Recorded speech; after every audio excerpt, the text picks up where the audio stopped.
નમસ્કાર વિદ્યાર્થી મિત્રો, હું જસાણી સર આપ સર્વેનું જસાણી એજ્યુકેશનમાં હાર્દિક સ્વાગત કરું છું.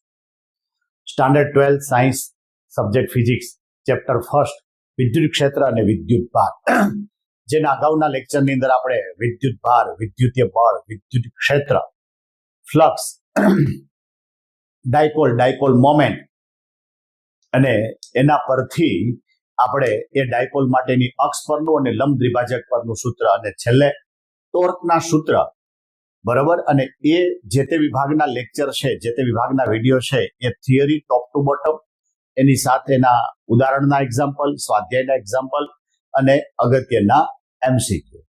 થિયરી પણ એક્ઝેક્ટ એમ કહેવાય કે બોર્ડની અંદર જે રીતે પેપર ચેક થાય છે એટલા જ શબ્દો આપણે આપીને સારી રીતે થિયરી સમજાવવાનો પ્રયત્ન કર્યો છે. તો આજે આપણે ટોપિક 1.7 સતત વિદ્યુતભાર વિતરણ. હવે સતત વિદ્યુતભાર વિતરણના પ્રકાર જણાવો અને સમજાવો, 2 માર્કમાં પૂછી શકે. તો મુખ્ય 3 પ્રકાર છે: રેખીય વિતરણ, પૃષ્ઠ વિતરણ, રેખીય વિદ્યુતભાર વિતરણ, પૃષ્ઠ વિદ્યુતભાર વિતરણ અને કદ વિદ્યુતભાર વિતરણ. એમાં પહેલા જોઈએ રેખીય વિદ્યુતભાર વિતરણ. રેખીય વિદ્યુતભાર વિતરણનો મતલબ જ એ થાય કે કોઈ રેખા પર, બરોબર, એટલે વન ડાયમેન્શન, સતત પથરાયેલા વિદ્યુત ભારને રેખીય વિદ્યુતભાર વિતરણ કહેવાય. રેખીય વિદ્યુતભાર વિતરણ કહેવાય. પછી ઘનતાની વ્યાખ્યા આપવાની. બીજો ટોપિક, એકમ લંબાઈ દીઠ રહેલા વિદ્યુતભારને, એકમ લંબાઈ દીઠ રહેલા વિદ્યુતભારને રેખીય વિદ્યુતભાર ઘનતા કહેવામાં આવે છે. અત્યાર સુધી જે તમે ઘનતા ભણ્યા એક પ્રકારની જ હતી કે ઘનતા એટલે દળના છેદમાં કદ. અહીંયા વિદ્યુત ભારના છેદમાં લંબાઈ, ક્ષેત્રફળ, આવું બધું આવશે. હવે ધારણા કરી છે, આકૃતિ છે, સમતલની અંદર એલ લંબાઈની રેખા બતાવી છે, એના સૂક્ષ્મ ભાગ કર્યા છે, અનેક સૂક્ષ્મ ભાગ કર્યા. એમાંથી આ જે ભાગ છે એના માટેની વાત કરી, ડેલ્ટા એલ, કે તાર પર ડેલ્ટા એલ સૂક્ષ્મ લંબાઈ ખંડમાં, આ સૂક્ષ્મ ખંડમાં કેટલો વિદ્યુત ભાર ધારણા કર્યો છે? ડેલ્ટા ક્યુ. તો લેમડા બરાબર ડેલ્ટા ક્યુ ના છેદમાં delta L is equal to D ક્યુ ના છેદમાં ડીએલ, આવું લખી શકાય. બનતા સુધી આ પછી એટલું જ આપવાનું. અથવા લેમડા બરાબર ક્યુ બાય એલ, એકમ થશે કુલમ પર મીટર, પારિમાણિક સૂત્ર થાય 0 m0 l - 1 t1 a 1. પહેલા રેખીય વિતરણ કોની કહેવાય, પછી રેખીય વિદ્યુતભાર ઘનતા, પછી સૂક્ષ્મ લંબાઈમાં સૂક્ષ્મ વિદ્યુતભાર સૂત્ર, એકમ અને પારિમાણિક સૂત્ર. આવી જ રીતે પૃષ્ઠ વિદ્યુતભાર ઘનતા, માઇનોર શબ્દ ફેરફાર કરતા જવાના. અહીંયા કોઈ રેખા હતું, અહીંયા કોઈ પૃષ્ઠ છે, બાકી વાક્યરચના સેમ ટુ સેમ. સતત પથરાયેલા વિદ્યુત ભારને પૃષ્ઠ વિદ્યુતભાર વિતરણ કહેવામાં આવે છે. અહીંયા એકમ લંબાઈ છે, અહીંયા એકમ ક્ષેત્રફળ છે. એકમ લંબાઈ દીઠ રહેલા વિદ્યુત ભારને રેખીય વિદ્યુતભાર કહેવાય. એકમ ક્ષેત્રફળ દીઠ રહેલા વિદ્યુત ભારને પૃષ્ઠ વિદ્યુતભાર ઘનતા કહેવાય.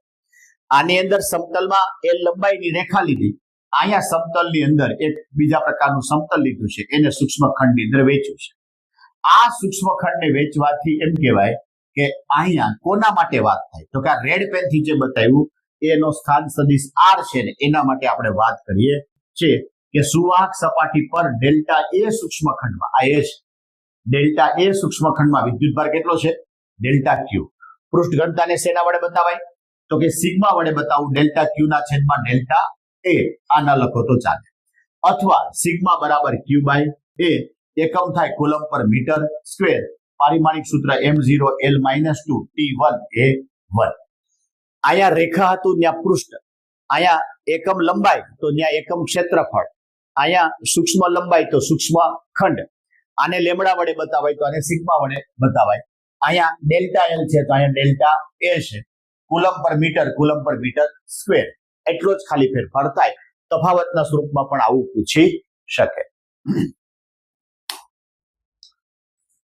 જોજી, આનો ત્રીજો ભાગ, કદ વિદ્યુતભાર વિતરણ. પહેલામાં જેમ કોઈ લંબાઈ આવતું હતું, કોઈ ક્ષેત્રફળ આવતું હતું, તો અહીંયા કોઈ કદ, આવો શબ્દ વાપર્યો, કોઈ કદમાં સતત પથરાયેલા વિદ્યુતભારને કદ વિદ્યુતભાર વિતરણ કહે છે. પહેલાની અંદર એકમ રેખીય, એકમ લંબાઈ દીઠ, એકમ ક્ષેત્રફળ દીઠ, અહીંયા આવશે એકમ કદ દીઠ રહેલા વિદ્યુતભારને કદ વિદ્યુતભાર ઘનતા કહેવાય.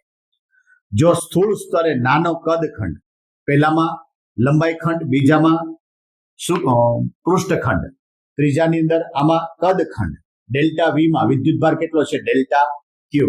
મેં સમતલની અંદર આ કદ બતાવ્યું છે એનો સૂક્ષ્મ ભાગ એટલે મેં ડેલ્ટા વી બતાવ્યું છે. આર જેટલા અંતરે છે. કદ ઘનતાને બતાવે રો બરાબર ડેલ્ટા ક્યુ ના છેદમાં ડેલ્ટા વી અથવા ડીક્યુ અપોન ડીવી અથવા રો બરાબર ક્યુ બાય વી એકમ થશે કુલમ પર મીટર ક્યુ. પારિમાણિક સૂત્ર થાય m0 L-3 P1 A1. ત્રણે ત્રણને એક પાકું કરશો એટલે બાકીના ઓટોમેટિક બે યાદ રહી જશે. સૂત્રની અંદર અથવા તો એકમની અંદર પણ coulomb per meter, coulomb meter square, coulomb meter ક્યુ આ જ રીતે પારિમાણિક સૂત્ર.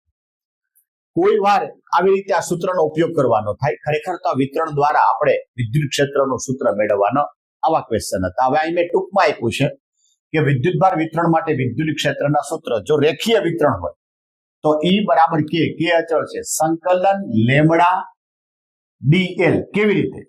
તો કે આપણી પાસે સૂત્ર હતું લેમડા બરાબર dq અપોન dl.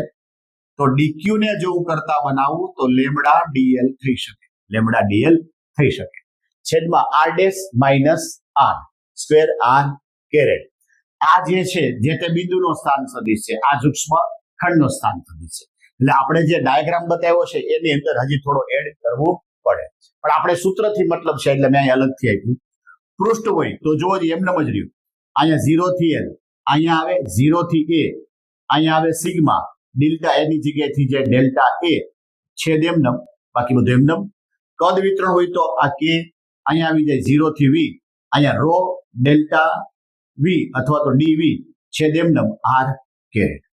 આવી રીતે સતત વિદ્યુતભાર વિતરણના ત્રણ પ્રકાર. પહેલું છે રેખીય, બીજું છે પૃષ્ઠ, ત્રીજું છે કદ. તફાવતના સ્વરૂપમાં પણ પૂછી શકે, બબે માર્કમાં ઇન્ડિવિજ્યુઅલ પણ પૂછી શકે.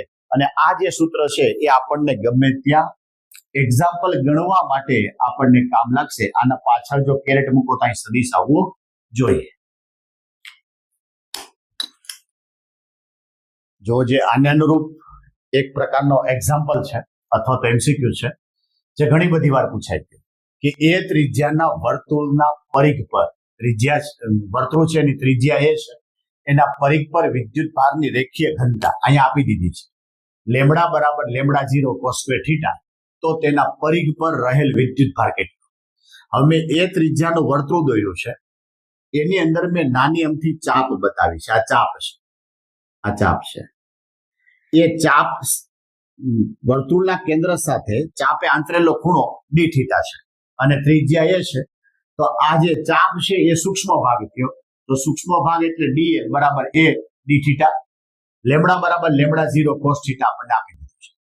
આપણી પાસે રેખીય ઘનતા એટલે લેમડા બરાબર dq upon dl, માટે dq બરાબર લેમડા dl. dl એટલે શું થાય? a D theta.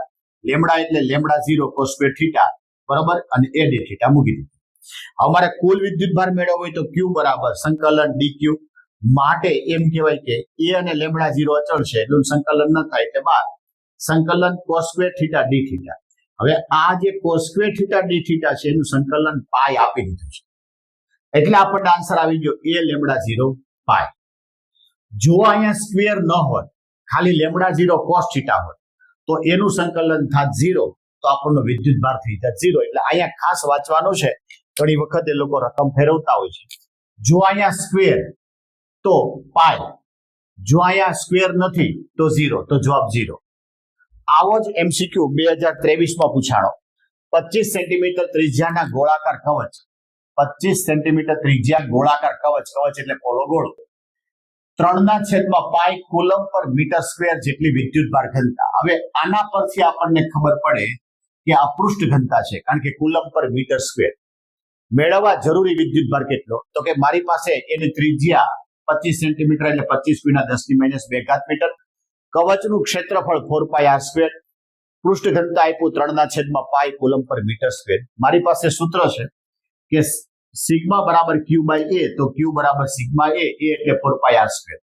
સિગ્માની કિંમત 3/5 ગુણ્યા 4π ગુણ્યા 25 × 10⁻² નો હોલ સ્ક્વેર, માટે 7500 ગુણ્યા 10⁻⁴. 4 ઘાત દૂર કરો એટલે 0.75 કુલમ. આ રીતે આપણે સતત વિદ્યુતભાર વિતરણ જેની 3 થિયરી, પહેલું હતું રેખીય વિદ્યુતભાર, બીજું પૃષ્ઠ વિદ્યુતભાર અને ત્રીજું કદ વિદ્યુતભાર, એની થિયરી, એની સાથે એ વિદ્યુત ક્ષેત્રના સૂત્ર અને એમ કહેવાય કે આને લગતા એમસીક્યુ અથવા તો એક્ઝામ્પલ તે આપણે સારી અને બોર્ડની અંદર જેવી રીતે માંગે છે એવી રીતે આપણે સમજાવવા માટે પ્રયત્ન કર્યો છે. તો દરેક વિદ્યાર્થીને આનો લાભ મળે એટલા માટે અમારી જે ચેનલ છે ચેસાણી એજ્યુકેશન ચેનલને લાઈક, શેર અને સબસ્ક્રાઇબ કરવાનું ભૂલતા નહીં.